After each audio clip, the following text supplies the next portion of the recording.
पाणौ महाशायक चारुचापम् नमामि रामं रघुवंशनाथम्।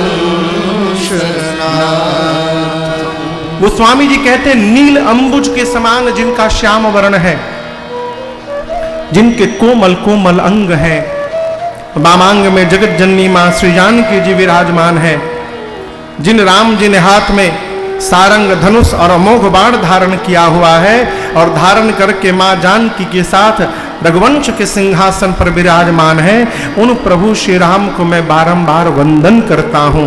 नमामि रामम रघुवंशनाथ। 3 श्लोक लिखने के बाद पूज्यपाद गोस्वामी तुलसीदास जी महाराज ने गुरु चरण रज से मन रूपी दर्पण को निर्मल किया है। अयोध्या कांड में किया तो अरण्य कांड में क्यों नहीं किया? किष्किंधा में क्यों नहीं किया? अयोध्या में ही क्यों किया?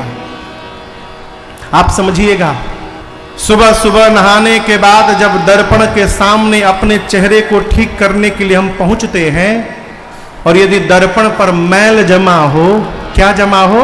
मैल। कहिए कहिए, मैल। मैल बुझाता ना? मैल जमा हो तो क्या अपना चेहरा दिखाई पड़ेगा?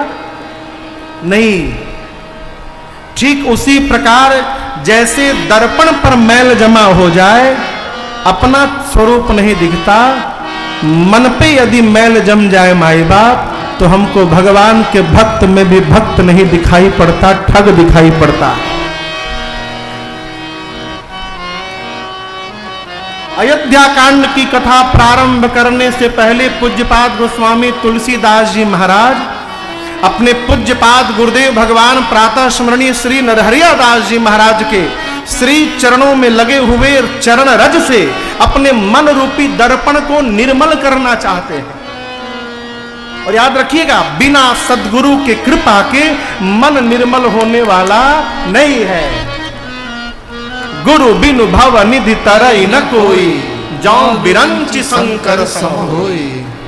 मानस में बाबा कहते हैं ब्रह्मा जी और शंकर जी भी शरीर धारण कर ले तो बिना सदगुरु के शरण में गए कल्याण होने वाला नहीं है? लेकिन काशी में तो सबे गुरु है हो भैया, कोई चेला नहीं है। का गुरु?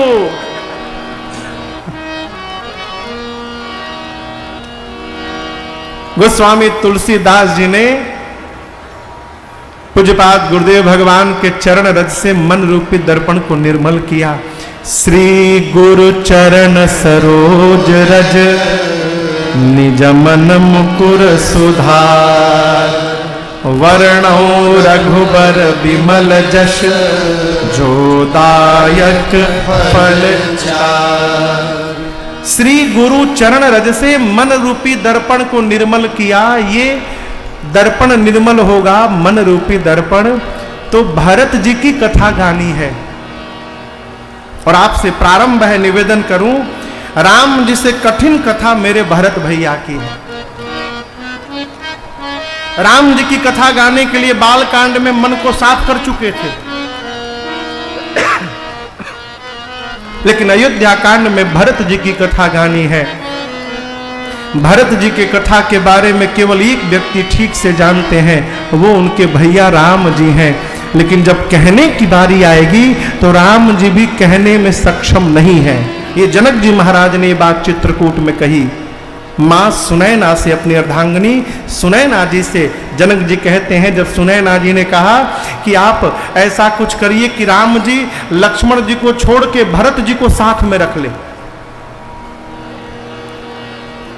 तब जनक जी ने कहा, सुनैना, भरत महा महिमा सुनुरानी, केवल जानहि राम न सकहि बखान। केवल राम जी हैं जो भरत जी की महिमा जानते हैं, लेकिन जब कहने की बारी आएगी तो राम जी भी महिमा कहने में सक्षम नहीं है।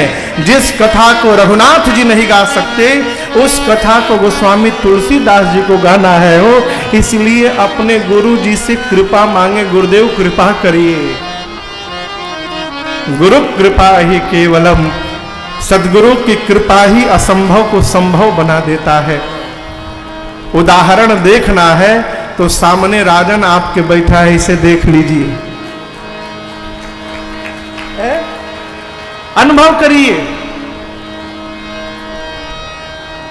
कई लोग का जीवन इसी में बीत जाता है कि केकरा के गुरु बनाई, वो लायक क्यों भेटात नहीं खे, ये कहते कहते चले जाते हैं। अरे बहुत टाइम है अभी, चले